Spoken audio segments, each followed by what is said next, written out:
Comment ils vont? Vous êtes prêts pour une deuxième vidéo sur les espaces topologiques? Aujourd'hui, on attaque la notion d'ouvert, de fermé et de voisinage. N'oubliez pas de vous abonner, de liker, de commenter, de partager la vidéo, ça permet de soutenir la chaîne et de soutenir mon travail. On se retrouve donc aujourd'hui pour la suite du cours de topologie. On a vu dans la dernière vidéo la notion d'espace métrique, on a défini du coup la notion de distance, on a montré quelques propriétés sur les distances, on a défini les notions de boule ouverte, de boule fermée, de partie bornée, de distance entre deux parties et de normes sur un espace vectoriel.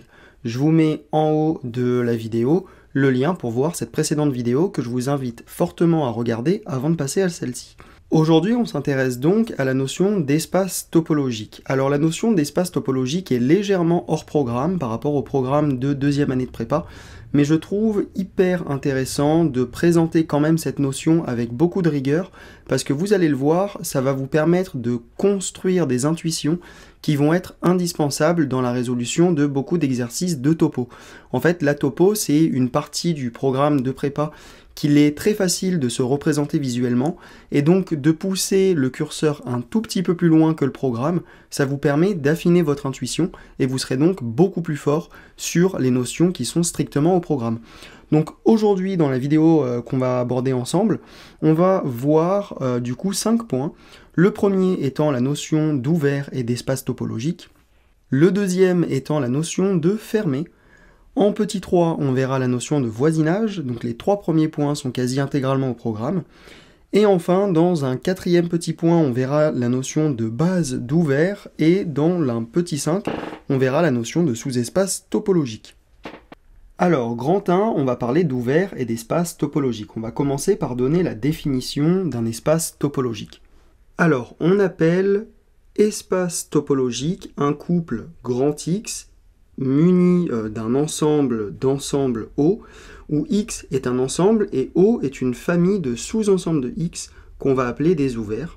Cette famille de sous-ensembles grand O, elle doit vérifier 3 points. Alors ces 3 points sont que toute réunion d'ouverts doit rester un ouvert, une intersection finie d'ouverts est un ouvert, et X et l'ensemble vide sont des ouverts. Donc voilà comment est-ce qu'on définit un espace topologique. Je vous rappelle qu'un espace métrique était également un couple d'un ensemble grand X muni d'application de x carré dans R+. Ici, un espace topologique, c'est encore un couple avec un ensemble grand X et un ensemble de sous-ensembles de grand X qu'on appelle des ouverts. Vous voyez ici une construction qu'on appelle axiomatique d'un espace topologique, c'est-à-dire qu'on ne définit pas les ouverts en premier comme étant des propriétés qui doivent être vérifiées par les ouverts. On définit d'abord les ouverts comme un ensemble d'ensembles de X ou un ensemble de sous-ensembles de X qui doivent vérifier un certain nombre de critères. On va maintenant pouvoir s'attaquer à la notion d'ouvert sur un espace métrique. Parce que comme vous l'avez constaté sur un espace topologique, on parle d'ouvert sans qu'il n'y ait même besoin d'avoir la définition d'une distance. En fait, on va juste nommer ouvert, un ensemble d'ouverts, un sous-ensemble, enfin un ensemble de sous-ensembles de X qui vérifie les trois points. Simplement, dans un espace métrique, les ouverts prennent une forme particulière. Alors, dans un espace métrique, un ouvert, ça va être une partie de X ou un sous-ensemble de X qui est soit l'ensemble vide, soit qui vérifie que chaque point d'un ouvert doit être ce qu'on appelle... Alors, dans un espace métrique, ce qu'on appelle un ouvert, c'est une partie O de X qui est en fait un sous-ensemble de X qui est soit vide, soit qui vérifie que pour tout point de l'ouvert qu'on va appeler X, il va exister une boule ouverte centrée en X avec un rayon non nul qui soit tel que la boule ouverte intégralement est incluse dans l'ouvert O. En fait, vous verrez un peu plus tard, on dit qu'un ouvert est un voisinage de chacun de ces points.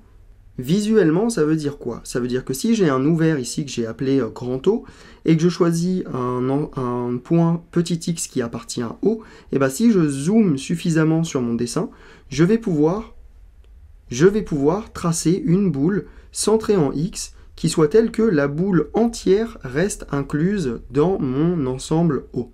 Et donc, propriété, est-ce que la notion de boule ouverte, de boule fermée, etc., ça colle bien avec la définition des ouverts qu'on vient de donner? Eh ben oui. On va voir qu'une boule ouverte, c'est un ouvert. Alors, une boule ouverte est un ouvert. Donc, alors, pour montrer qu'une boule ouverte est un ouvert, il va falloir montrer que pour chaque point qu'on prend dans la boule ouverte, on va réussir à trouver une boule centrée en ce point-là qui reste totalement incluse dans la boule ouverte de départ. Donc l'idée c'est de dire que si là j'ai une boule centrée en X et de rayon R, où là c'est petit x et j'ai un rayon ici petit r, il va falloir que j'arrive à montrer que dès que je prends un point x0 ici, je vais pouvoir, en zoomant suffisamment, considérer un rayon non nul qui soit centré autour de x0, faisons une vraie boule, qui soit telle que cette boule, centrée en x0, elle reste intégralement dans la boule ouverte de départ. On va appeler ce rayon, disons, R0. Donc je vais commencer par définir BXR, une boule ouverte centrée en X de rayon R. Je vais ensuite prendre un point x0 quelconque dans ma boule ouverte centrée en X de rayon R. Alors par définition d'une boule ouverte, la distance entre X et x0 est strictement plus petite que R. Ce que ça signifie sur le schéma, ça veut dire que la distance du segment que je viens de dessiner en vert est évidemment plus petite que R, puisque R est le rayon de la boule ouverte totale et que x0 est à l'intérieur de cette boule ouverte. Il faut donc maintenant que j'arrive à trouver un rayon non nul qui soit tel qu'une boule ouverte centrée en x0 d'un certain rayon R0 reste complètement incluse à l'intérieur de la boule centrée en X de rayon R. Et bien en fait, si je décide de zoomer sur le schéma, on se rend compte de quoi sur le schéma? On se rend compte qu'il me reste encore toute cette partie-là inexploitée pour pouvoir définir un rayon qui soit tel que la boule centrée en x0 de ce rayon-là reste dans la boule initiale. En fait, là, je me rends compte de quoi? Que si je note R0, la moitié de la longueur du segment noir que j'ai écrit là, je vais réussir à construire une boule centrée en x0 de ce rayon-là qui va rester dans ma boule ouverte initiale. Donc la moitié de la longueur du trait noir que j'ai effectué ici, c'est égal à quoi? C'est égal à R0 moins la distance entre X et X0 sur 2. Et maintenant, vérifions que le R0 que j'ai défini convient. Donc je pose R0 qui est égal à R moins la distance entre X et X0 sur 2. Évidemment, R0 est strictement positif puisque R est strictement plus grand que la distance entre X et X0. Et maintenant, ce que j'affirme avec le schéma, c'est que la boule centrée en X0 de rayon R0 est incluse dans la boule initiale, ce qu'on va vérifier. Alors comment est-ce qu'on vérifie ça? Et pour vérifier cette inclusion, il suffit de prendre un point quelconque de la boule ici, centrée en X0 de rayon R0, puis de vérifier qu'elle est bien toujours dans la boule initiale, centrée en X de rayon R. Donc si je prends un point Z qui est dans la boule centrée en x0 de rayon R0, alors ce que je sais, c'est que la distance entre x0 et Z, elle est strictement plus petite que R0. Donc la distance entre X et Z, je sais par inégalité triangulaire qu'elle est majorée par la distance entre X et x0 plus la distance entre x0 et Z. Si vous vous rappelez bien de la précédente vidéo de topologie, on a expliqué visuellement ce qui se passe pour l'inégalité triangulaire. Donc, si on continue de développer ce qu'on a dans le membre de droite, on a toujours la distance de x à x0, plus la distance de x0 à z, elle est elle-même majorée par R0. Maintenant, prenons le temps d'écrire ce que vaut R0, quelle est sa définition.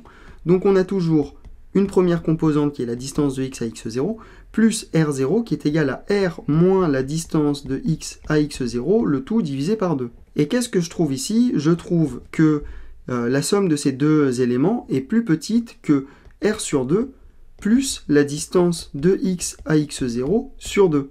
Sauf que la distance de x à x0, c'est aussi plus petit que R. Donc ça, c'est encore plus petit que R sur 2 plus R sur 2. Et donc je trouve finalement que c'est plus petit que R.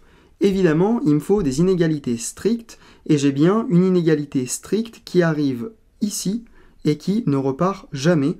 Pourquoi est-ce que j'ai une inégalité stricte ici? Parce que je sais que la distance de x0 à z, elle est strictement plus petite que R0.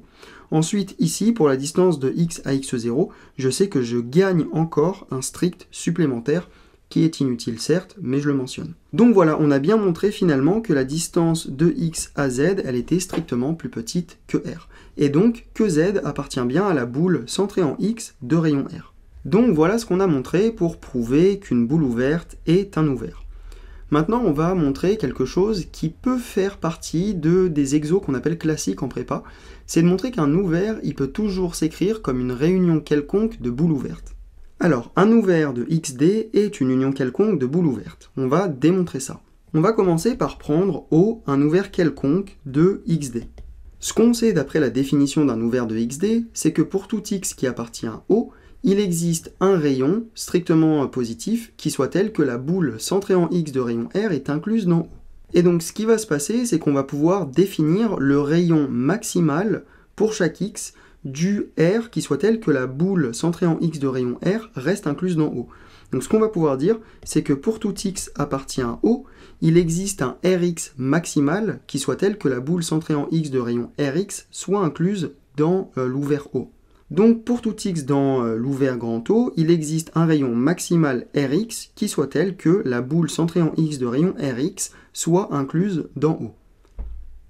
Et finalement, on va pouvoir écrire O comme la réunion de ces boules ouvertes. Alors pourquoi est-ce qu'on a cette égalité?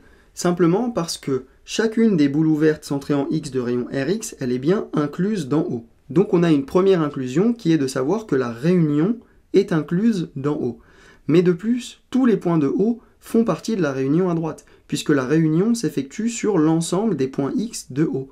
Donc O est également inclus dans la réunion des boules de centre x et de rayon Rx avec x qui parcourt tout O. Donc on a bien montré que tout ouvert de xd est une union quelconque de boules ouvertes.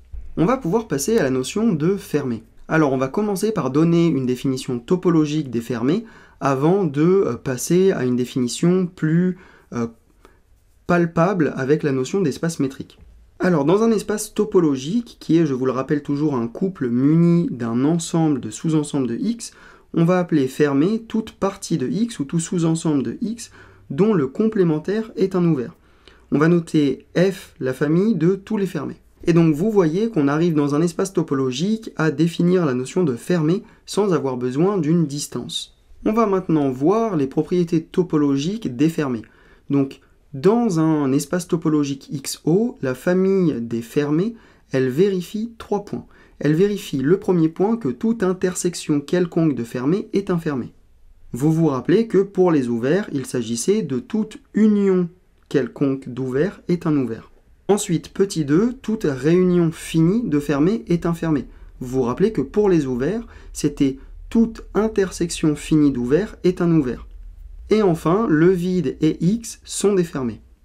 Vous vous rappelez que pour les ouverts, le vide et x étaient également des ouverts. Donc le vide et x font partie à la fois de la famille F et de la famille O. Ce sont des propriétés sur les ouverts et les fermés qu'il faut absolument que vous gardiez en tête. Une intersection, ça ferme, et une réunion, ça ouvre. Prenons un exemple. Si on prend la réunion dénombrable des segments 1 sur n, 1 moins 1 sur n, c'est une réunion quelconque de fermés, et pourtant, qu'est-ce qu'on va trouver? On va trouver que cette réunion est égale à l'ouvert 0,1. Donc on a vu qu'une réunion dénombrable de fermés pouvait donner un ensemble ouvert. De la même manière, une intersection quelconque ou dénombrable d'ouverts peut être fermée. La preuve est que l'intersection dénombrable des ouverts moins 1 sur n, 1 plus 1 sur n, ça va donner un fermé qui va être égal à 0,1. Donc retenez bien ces contre-exemples, une réunion quelconque d'ouverts est ouvert, une intersection quelconque de fermés est fermé, une intersection finie d'ouverts est ouvert, une réunion finie de fermés est fermée. Mais on peut avoir une réunion dénombrable de fermés qui est ouvert, et on peut également avoir une intersection dénombrable d'ouverts qui est fermée. De la même manière, en fait, dans un espace métrique, on va définir les fermés comme les complémentaires des ouverts. Maintenant, ce qu'on se demande, c'est est-ce que dans un espace métrique, une boule fermée est toujours infermée? La réponse est oui. Alors, la démo, qu'est-ce qu'il s'agit de faire? On va considérer une boule fermée et on va essayer de montrer que son complémentaire est un ouvert. Donc on considère un point petit x de notre espace métrique grand X et un R strictement positif. On cherche à montrer que le complémentaire dans X de la boule fermée centrée en X de rayon R est un ouvert. Donc on va prendre un x0 qui appartient au complémentaire de la boule fermée de centre X et de rayon R, et on va essayer de montrer qu'on peut trouver une boule ouverte centrée en x0 telle que l'intégralité de cette boule ouverte ne soit pas dans la boule fermée. Qu'est-ce qu'il se passe au niveau schématique? Au niveau schématique, la boule fermée, on peut la représenter comme un cercle, et si je prends en fait un point X qui est ici, je vais pouvoir trouver une boule centrée en ce point-là, qui soit telle que toute la boule ne soit pas à l'intérieur de la boule fermée initiale. Alors qu'est-ce qui change par rapport à tout à l'heure? Ce qui change par rapport à tout à l'heure dans la démo, c'est qu'on avait besoin d'une boule ouverte pour que les points qui soient à la frontière n'appartiennent pas à cette boule ouverte, Parce que, qu'est-ce qu'il se passe? Si je me situe sur un point qui est à la frontière, n'importe quelle boule centrée en ce point-là va sortir de la boule. Et donc, dans une boule ouverte, on évite ce problème en supposant que la boule est ouverte et que donc les points qui sont à la frontière n'appartiennent pas à l'ensemble. Ici, à l'inverse, les points qui sont dans la frontière appartiennent à l'ensemble, ce qui va permettre de construire des rayons autour de points X extérieurs à la boule fermée, qui soient tels que la boule centrée en ce nouveau point X ne soit pas dans la boule fermée initiale. Donc, zoomons un peu et essayons de réfléchir et de raisonner à ce qui pourrait se passer ici. Donc ici, je sais quoi? Si je regarde la distance de x à x0. La distance de x à x0, qu'est-ce qu'elle comporte? Elle comporte une partie ici qui est égale à r, et une partie jusqu'ici qui n'est pas égale à r. Et une partie jusqu'ici qui est différente. Ce que moi je vais essayer de faire, c'est de montrer que si la deuxième partie, la partie que j'ai mise en rose maintenant, si je prends la moitié de cette longueur, je vais pouvoir tracer une boule de rayon exactement la moitié de la longueur rose, qui va être telle que la boule centrée en x0 de rayon, cette longueur-là, va être toujours à l'extérieur de ma boule fermée. Donc maintenant qu'on a dit ça, allons-y.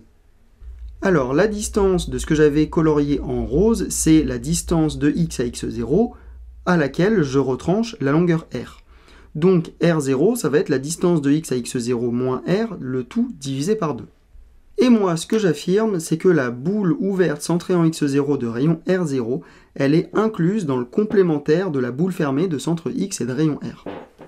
Pour faire ça, comme tout à l'heure, je vais prendre un point Z qui appartient à la boule centrée en x0 de rayon R0, et je vais montrer qu'il n'est pas dans la boule fermée de centre x et de rayon R. Alors si vous vous rappelez de la toute première inégalité qu'on a donnée sur les distances dans la précédente vidéo, on avait dit que la distance entre les distances est plus petite que la distance. C'est mon moyen mnémotechnique de me rappeler de cette inégalité. En fait, ce qu'il suffit de voir, c'est toujours ce que je vous avais dessiné, à savoir que si je regarde la différence entre la longueur noire et la longueur rouge, cette différence va être plus petite que la longueur violette. En mettant des points, on voit donc que la différence entre la distance entre x et x0, qui est en rouge, moins la distance entre z et x0, qui est en violet, est plus petite que la distance entre z et x, qui est en noir. On peut évidemment donner cette inégalité avec n'importe laquelle des différences entre les trois longueurs d'un triangle. Sauf que maintenant que j'ai dit ça, je peux encore dire que ça c'est plus grand que quand j'enlève les valeurs absolues, c'est-à-dire la distance entre x, x0 moins la distance entre z, x0. Maintenant, qu'est-ce que j'obtiens? La distance entre z et x, du coup, est plus grande que la distance entre x et x0, retranchée de la distance entre z et x0. Sauf que la distance entre x et x0, c'est du coup la distance entre x et x0, moins la distance entre z et x0, je peux à son tour la majorer par simplement le rayon de la boule dans laquelle z se trouve, à savoir R0. Ce R0 là, il est égal à quoi? On l'avait défini comme étant la distance entre x et x0 moins R sur 2. Donc j'obtiens que la distance entre z et x est strictement plus grande que la distance entre x et x0 moins la distance entre x, x0 moins r sur 2. Ça, si je le développe, qu'est-ce que je vais trouver?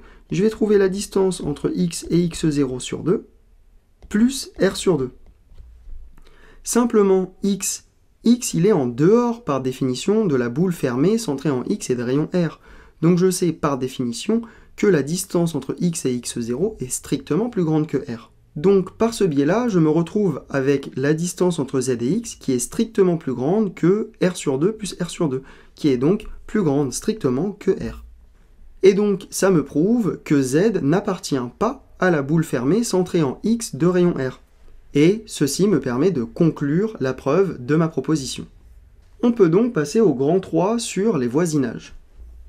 Alors les étudiants ont souvent tendance à être un peu effrayés par la notion de voisinage, mais c'est pas très compliqué. En fait, ce qu'on appelle voisinage, c'est simplement un truc un peu plus général qu'un ouvert. En fait, on va appeler voisinage de x une partie de grand X qui contient un ouvert contenant lui-même petit x. Donc voilà, si on prend XO, un espace topologique, et petit x, un point de notre espace topologique, un voisinage de petit x, est un sous-ensemble de grand X qui contient un ouvert contenant lui-même petit x. En fait, plutôt que de mettre un ouvert, on pourrait même dire que ça contient une boule centrée en x de rayon R. L'ensemble des voisinages de x, on va le noter V de x comme ça, et ça va être du coup l'ensemble des V qui appartient aux parties de x, donc c'est des sous-ensembles de x, qui sont tels qu'il existe un ouvert, l'ouvert appartient à l'ensemble des ouverts O, qui soit tel que x appartient à O avec O qui est inclus dans l'ensemble V. Cette définition, pourquoi est-ce qu'elle ne fait pas intervenir la notion de boule ouverte? Parce qu'ici on raisonne sur un espace topologique et il n'y a donc a priori pas de distance pour pouvoir définir une boule ouverte. Maintenant, si on se place sur un espace métrique, cette notion de voisinage est plus simple à appréhender. Alors maintenant, si on prend xd, un espace métrique, et petit x qui appartient à grand X, un voisinage de petit x, ça va être un sous-ensemble de grand X contenant une boule ouverte qui contient x. Le moyen le plus simple de définir des tels voisinages, c'est de considérer les boules ouvertes qui sont centrées en x. Donc le plus simple, ça va être de considérer l'ensemble des voisinages comme étant l'ensemble des sous-ensembles de x, qu'on va appeler grand V, qui sont tels qu'il existe un rayon strictement positif, tel que la boule centrée en x de rayon R soit incluse dans V. Qu'est-ce qu'on en déduit? On en déduit que dans un espace topologique, un sous-ensemble grand O de x est un ouvert si et seulement si il est voisinage de chacun de ces points. En fait, c'est la même chose pour les espaces métriques. On a dit tout à l'heure qu'un ensemble était ouvert si pour chacun de ces points, il existait une boule ouverte centrée en ce point-là qui reste à l'intérieur de grand O. Ça, c'est la définition de dire que grand O, il contient pour chacun de ces points une boule ouverte centrée en ce point-là, donc que grand O est bien un voisinage de chacun de ces points. Voilà, on a fini donc la notion de voisinage. On serait normalement censé passer à la notion de base d'ouvert, et de sous-espace topologique. C'est des notions qui sont hors programme et la vidéo a déjà suffisamment duré. Si jamais vous voulez ces points hors programme dans une vidéo suivante, dites-le moi en commentaire, et si ça vous intéresse, je ferai l'effort de faire cette vidéo supplémentaire pour vous parler de la notion de base d'ouvert et de sous-espace topologique. Donc dites-moi dans les commentaires si ça vous intéresse, et je vous dis à bientôt pour une prochaine vidéo. Ciao ciao!